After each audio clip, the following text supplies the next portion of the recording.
François Hollande, pris en flagrant délit d'atlantisme aigu à tendance sarkozyste. François Hollande ment et s'est prouvé. Eh bien, voilà, dans ce monde ultra médiatisé, les mensonges hypocrites ne tiennent que l'espace d'une dépêche relayée par tous. Pour flatter les citoyens scandalisés à juste titre par les pratiques obscures des USA, on vocifère, on crie, on menace, on serre ses petits poings pour, finalement se mettre à plat ventre en interdisant le survol de son espace aérien au président bolivien. Imaginez si Snowden était à bord, Obama pourrait n'être pas content du tout. Nos socialistes, et leur président Guimauve le Conquérant si proche des libertés et des droits de l'homme, sont les caniches de l'oncle Sam, voilà qui on a au pouvoir. Une version solférinienne de Sarkozy.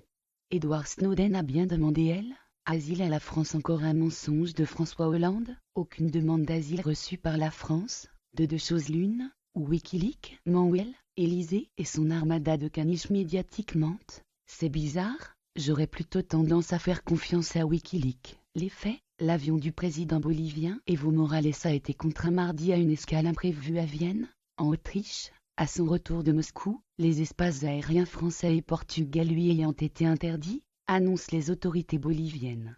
La rumeur avait couru que Edward Snowden, l'ex-consultant de la National Security Agency, NSA, à l'origine des révélations sur les pratiques de surveillance et d'écoute du renseignement américain, se trouvait à son bord. Officiellement, a précisé le ministre bolivien des Affaires étrangères, le Portugal et la France lui ont brutalement fermé leur espace aérien pour des raisons techniques.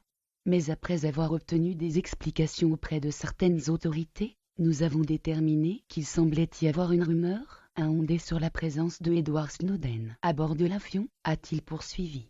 Snowden, recherché par Washington, a demandé l'asile à une vingtaine de pays, dont la Bolivie et la France, mais toutes les portes semblent se refermer devant lui.